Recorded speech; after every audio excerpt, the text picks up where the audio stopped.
Se va a iniciar la sustentación del dictamen de mayoría de la Comisión de Constitución recaído en los proyectos de ley 320-835 y otros por el que se propone modificar diversos artículos del título sexto de la ley 29094, Ley de Organizaciones Políticas, con el fin de prevenir actos de corrupción y el clientelismo en la política.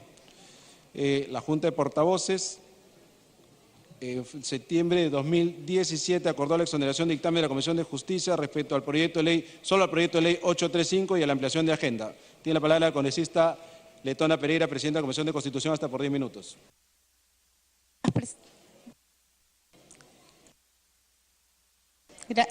Gracias, presidente.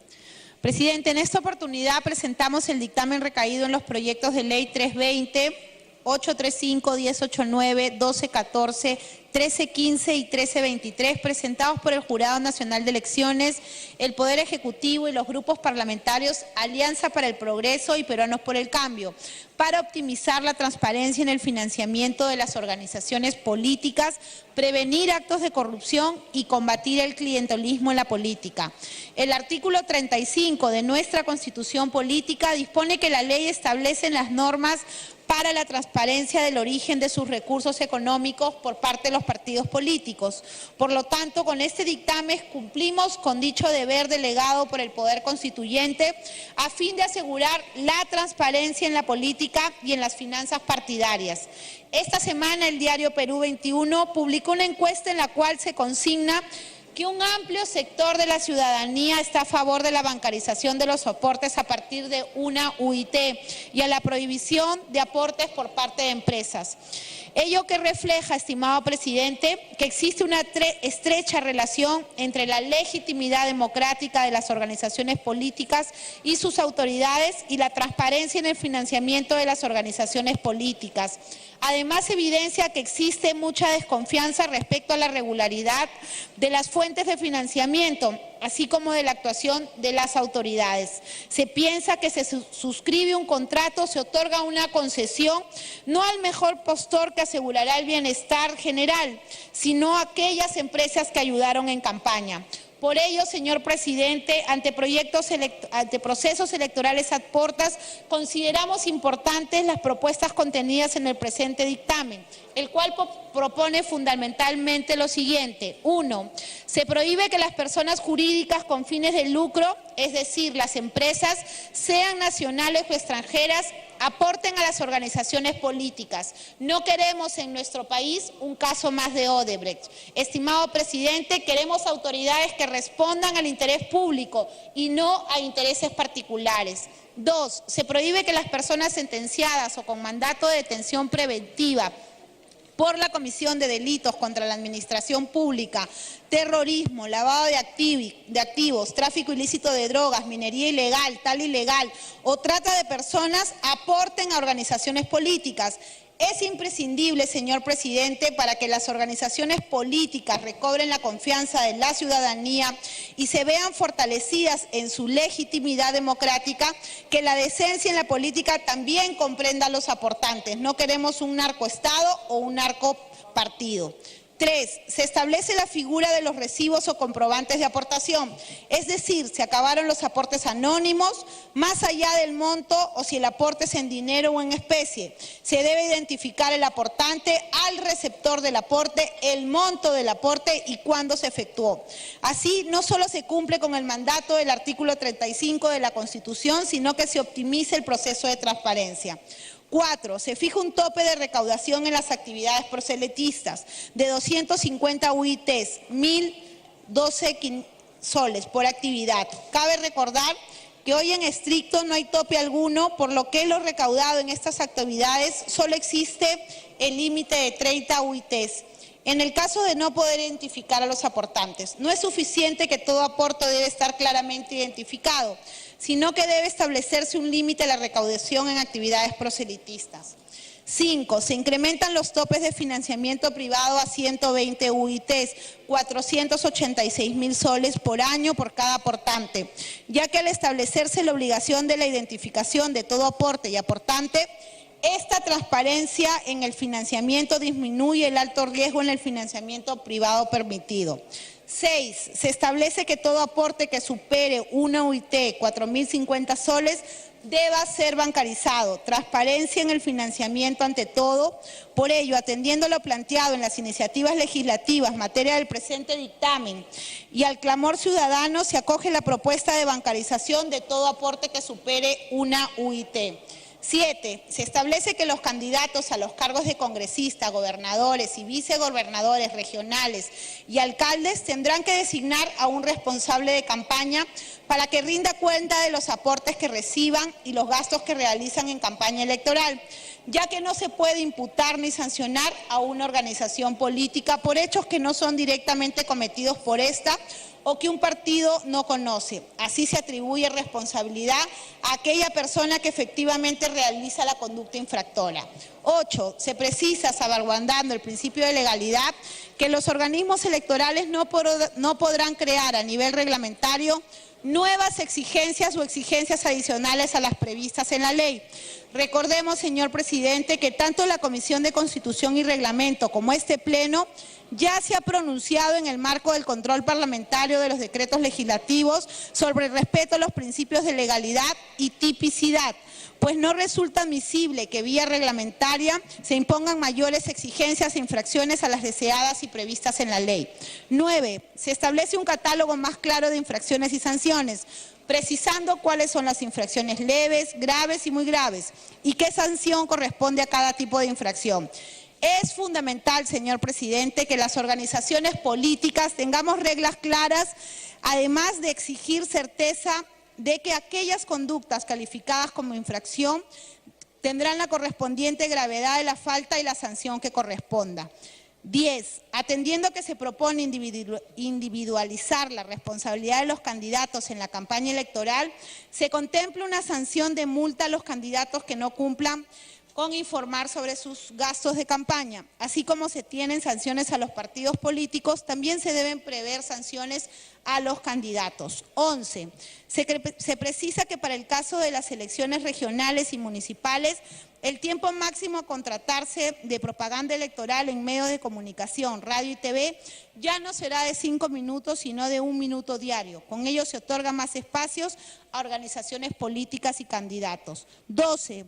Se reduce de 8 a 4 meses el periodo que tendrá la OMPE para llevar a cabo el procedimiento de verificación de la información financiera anual que presentan las organizaciones políticas, ya que los organismos electorales deben imprimir celeridad en sus procedimientos, porque tanto partidos políticos como la ciudadanía requiere saber en el menor plazo posible quienes han cumplido o no con las normas sobre financiamiento. Es imperativo garantizar seguridad jurídica y recordar que la justicia que tarda no es justicia. 13.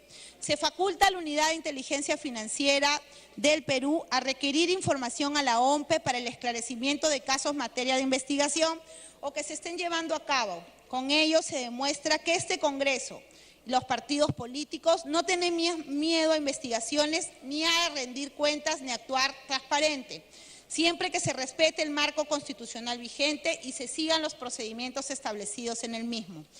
Otro aspecto, señor presidente, singularmente relevante y necesario es el relativo a combatir el clientelismo en la política.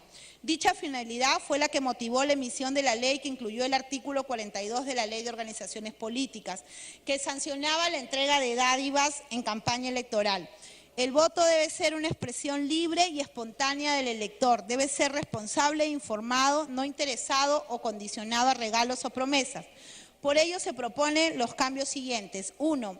Se establece una gradualidad en las sanciones por la entrega de dádivas en la campaña electoral.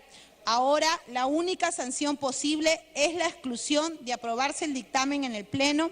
Tendríamos una amonestación pública en la primera infracción, multa ante una segunda infracción y en caso de una tercera infracción, la sanción a imponerse será la exclusión.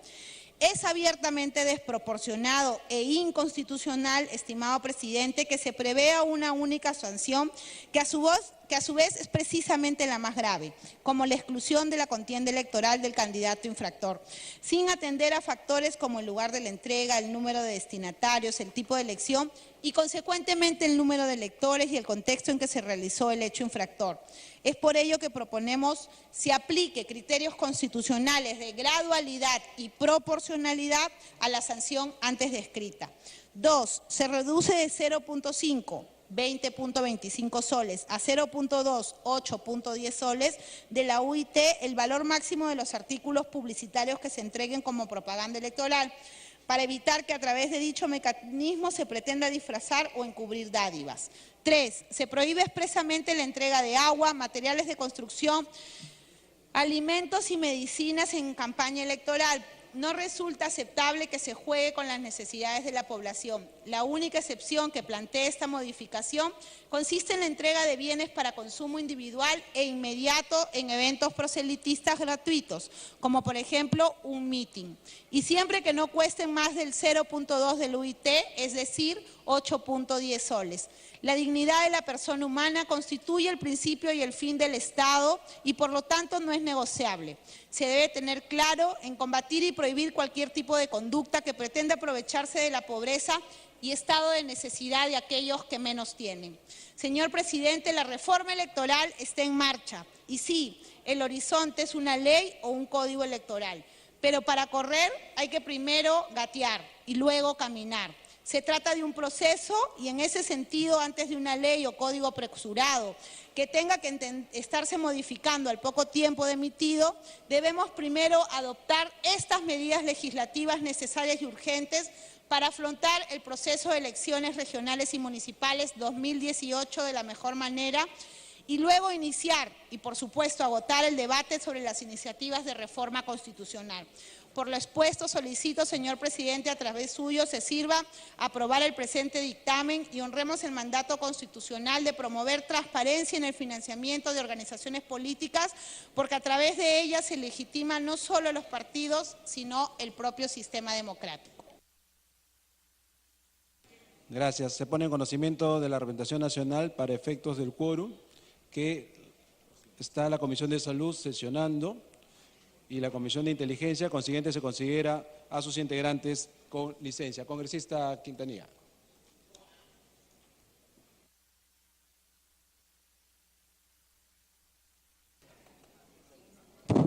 Gracias, señor presidente.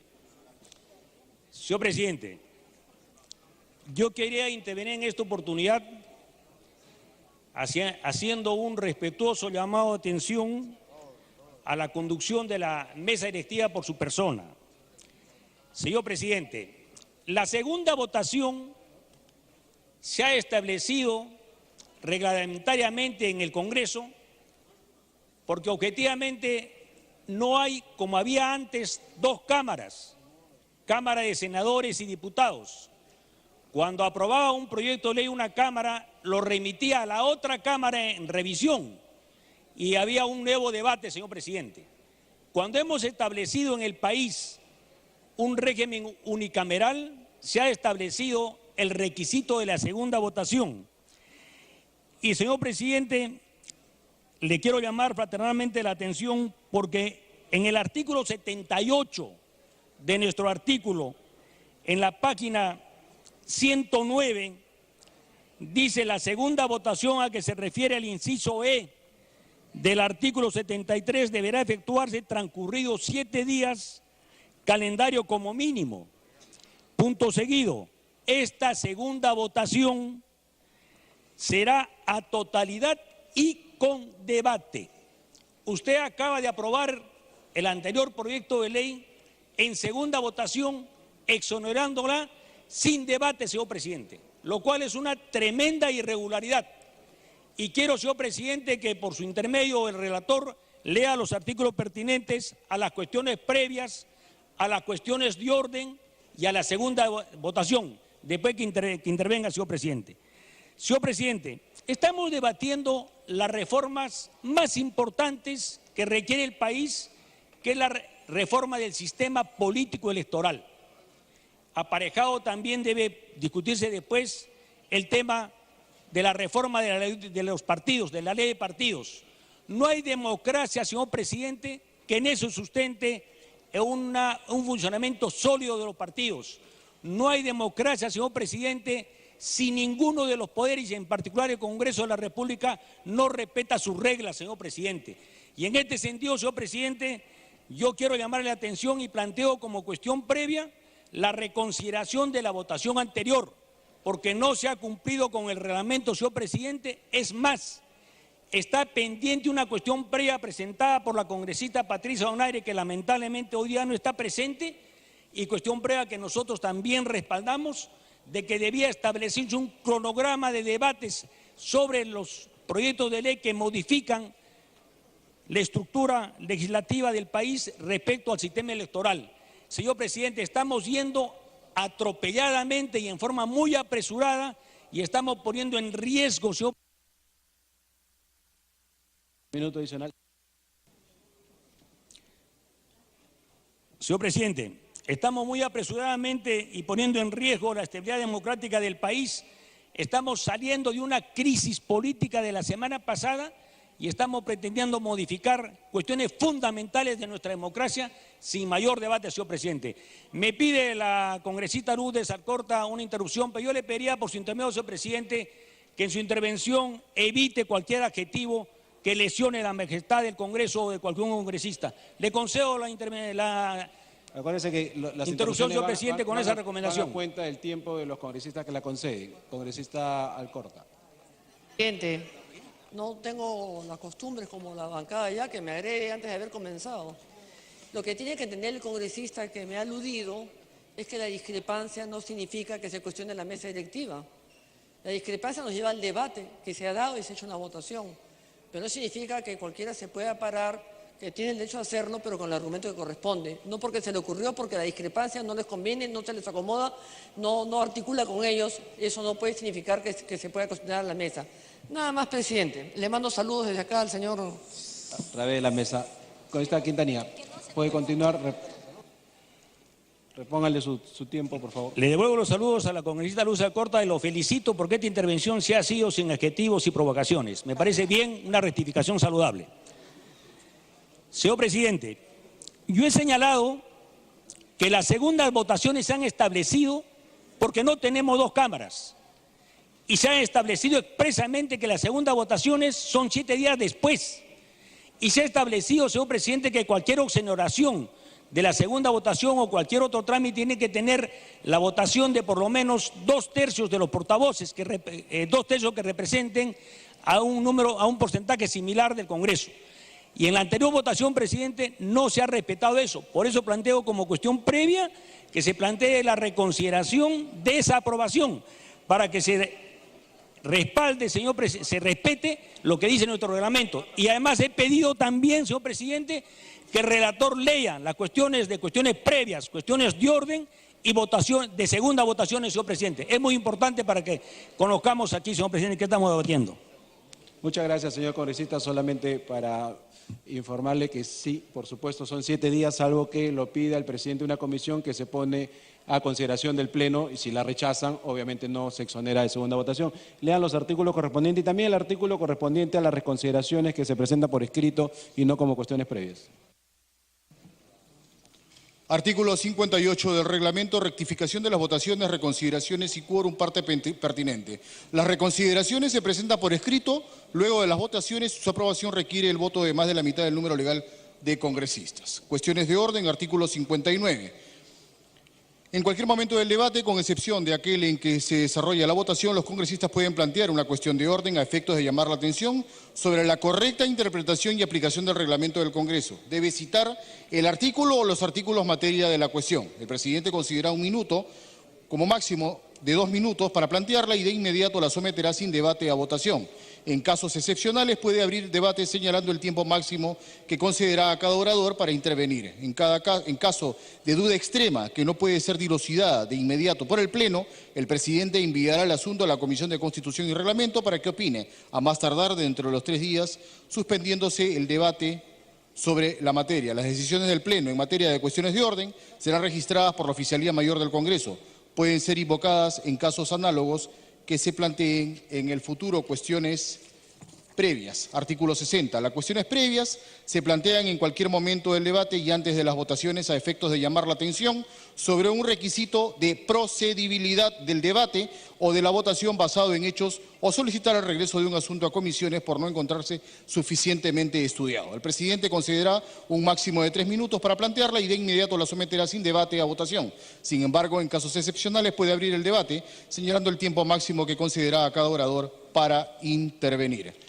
Artículo 78, debate y aprobación, parte pertinente. La segunda votación a que se refiere el inciso E del artículo 73 deberá efectuarse transcurridos 7 días calendario como mínimo. Esta segunda votación será a totalidad y con debate. Muchas gracias. Además, quiero transmitir a cualquier señor congresista, tiene el derecho obviamente de presentar la reconsideración por escrito de cualquiera de los temas que se aprueben mientras que todavía no se apruebe la dispensa del acta. Congresista Violeta, tiene el uso de la palabra. Gracias, presidente. Saludando a la representación nacional. Presidente, este es uno de los temas en que probablemente sobre las cuestiones de fondo tenemos poca o ninguna observación. El problema que vienen aludiendo nuestros colegas es una posición que, como usted conoce, nace en la Comisión de Constitución y creo que es un reclamo legítimo. Es decir, ¿bajo qué calendario, bajo qué prioridad vamos a establecer el debate de la reforma electoral? Y creo que eso es tan democrático que efectivamente hacemos la invocación para que el tema se revise en la Comisión de Constitución y que sea en la Comisión de Constitución en donde se establezca, yo sé que la congresista letona, la presidenta de la Comisión de Constitución, hizo un listado sobre temas prioritarios, urgentes, necesarios. Sin embargo, eso, sinceramente, no es suficiente. Lo que necesitamos es determinar con claridad cuáles son los temas. Y le explico por qué, y explico por qué a los colegas en general.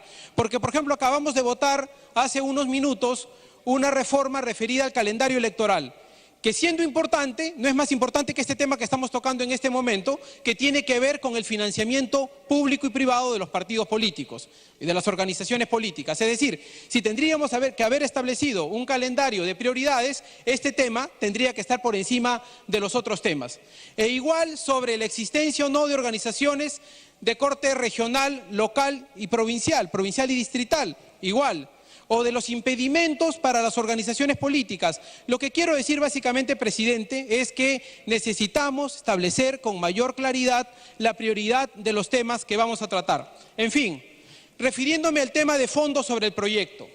Este proyecto de ley, más bien este dictamen que viene a la votación del Pleno, creo que significa un avance sustancial en relación a lo que tenemos a la ley electoral actual. Y voy a referirme a un par de temas.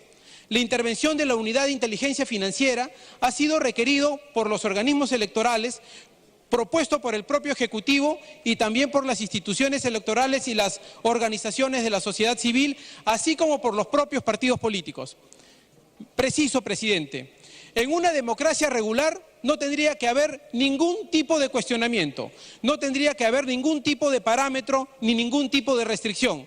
Pero tenemos que reconocer que estamos enfrentando un proceso, un fenómeno que va más allá de lo que los propios partidos políticos podemos hacer en un ambiente democrático con reglas claras. Me refiero al fenómeno de la corrupción.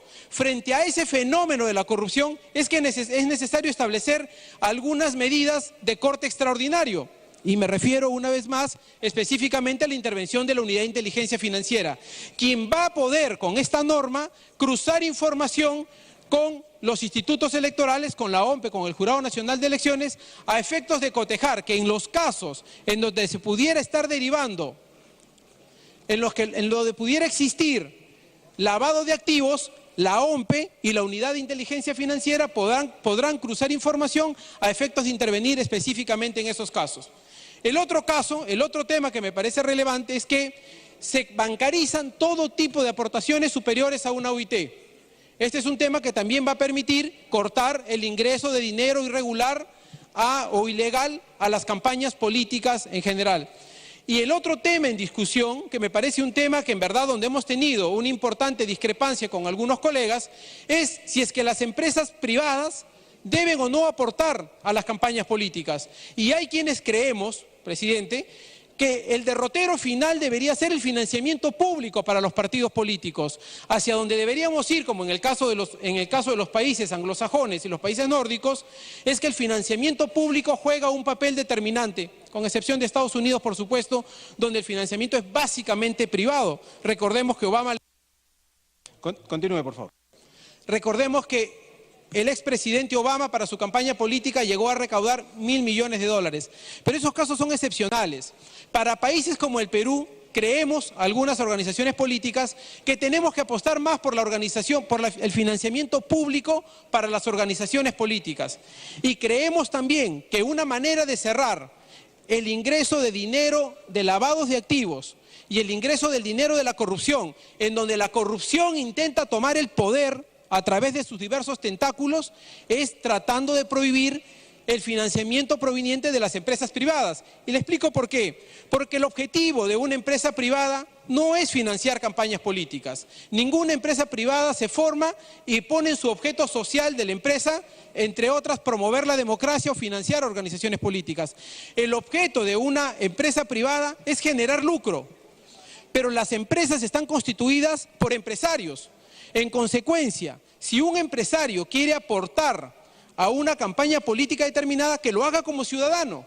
Y para eso permitimos que los aportes a través de los ciudadanos sí sea posible, es decir, de las personas naturales, y que lo debiten de sus impuestos como corresponde, pero que no sean las empresas privadas, públicas, nacionales o extranjeras las que realicen aportaciones a las campañas políticas. Presidente, en resumen, creo que esta norma significa un aporte fundamental, creo que mejora la normativa en materia de legislación electoral y de organizaciones políticas. Nuestra oposición, nuestra observación en todo caso, está en la manera como abordamos el debate, pero tengo que resaltar, además yo he sido autor de un proyecto de ley que se contiene en este dictamen, que estamos fundamentalmente de acuerdo en las cosas esenciales que aquí se recogen. Gracias. Gracias. Congresista Donaire, tiene el uso de la palabra.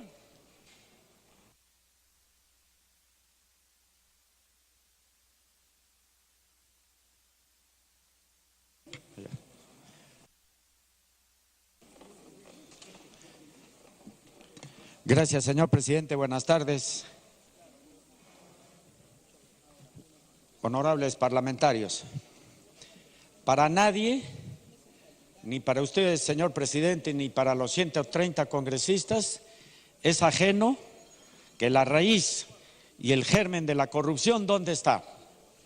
En el financiamiento de empresas nacionales o extranjeras a campañas políticas de partidos o de candidatos, ¿o no es así?